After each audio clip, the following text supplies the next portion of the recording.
পিরোজপুরের সংযোগ সড়কের অভাবে প্রায় 4.5 কোটি টাকার সেতুটি এখন মরণ ফাঁদ। এলজিইডির নির্মিত সেতুটির এক প্রান্ত সড়কের রাস্তার উপর, ফলে ব্রিজ থেকে নামতে গিয়ে প্রায়ই ঘটছে দুর্ঘটনা। স্থানীয়দের অভিযোগ, কোটি কোটি টাকা ব্যয়ে নির্মিত ব্রিজটি পরিণত হয়েছে মরণ ফাঁদে। গোলাম মোস্তফার তথ্যচিত্রে দেখুন ডেস্ক রিপোর্ট।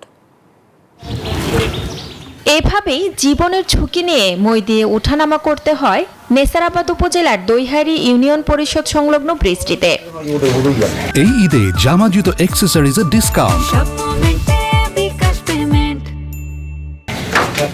এখানকার খালের দুই পারে অসংখ্য শিক্ষা প্রতিষ্ঠান, 3টি বাজার, সাইক্লোন শেল্টার এবং দুই পারে বৃষ্টির মতো গ্রাম থাকায় চলাচলের জন্য এই ব্রিজটি জরুরি। 2024-এর শেষের দিকে এটি নির্মাণ কাজ শেষ হয়, কিন্তু ব্রিজ হলেও নির্মিত হয়নি এর সংযোগ সড়ক। মুরব্বী লোক যারা আছে এরা ডাক্তার দেখাইতে যে যাবে এরকম কোনো কায়দা কাণ্ড নাই। তারা বয়স্ক এগো উঠতে এবং এগো ধরে উড়ান লাগে, নামান লাগে। দীর্ঘদিন ধরে এই ব্রিজটা অনেক বিফল। আসা যাওয়ায় আমাদের খুব কষ্টকলাপের ভিতরে আমরা পারাইতেছি।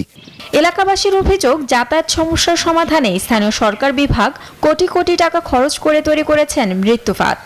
এখন রোডের ডাল নামাবে এই ব্রিজ থেকে, তাও নামায় না। কাজ করার কথা জিজ্ঞাসা করলে বলতেছে এই করবো, আস্তে করতেছি, এই করতেছি, 2 মাস পর শুরু করবো, এই মাল জিনিস আইতেছে। এই বিষয়ে এলজিইডির নির্বাহী প্রকৌশলীর সাথে যোগাযোগের চেষ্টা করা হলেও বিভিন্ন অজুহাতে তার বক্তব্য পাওয়া যায়নি। তবে অ্যাপ্রোচ নির্মাণ করলে সড়ক বিভাগের রাস্তাটি বিভক্ত হয়ে পড়বে বলে জানান এই কর্মকর্তা। এখন এই ব্রিজটির অ্যাপ্রোচ নির্মাণ করবেন। অ্যাপ্রোচের সাথে সাথে সড়ক ও জনপদের যে সড়কটিতে ইন্টারসেক্ট করছেন তার উভয় দিকে একটি র্যাম্প তৈরি করে দিবেন, যাতে এই সড়ক ও জনপদের রোডটি দিয়ে চলমান যে যানবাহন রয়েছে সেটা নিরাপদে এবং এই খুব ইজিলি চলাচল। প্রতিদিন এই ব্রিজটি ব্যবহার করে 3টি উপজেলার প্রায় 1.5 লাখ মানুষ যাতায়াত করেন। Desk report, news 24।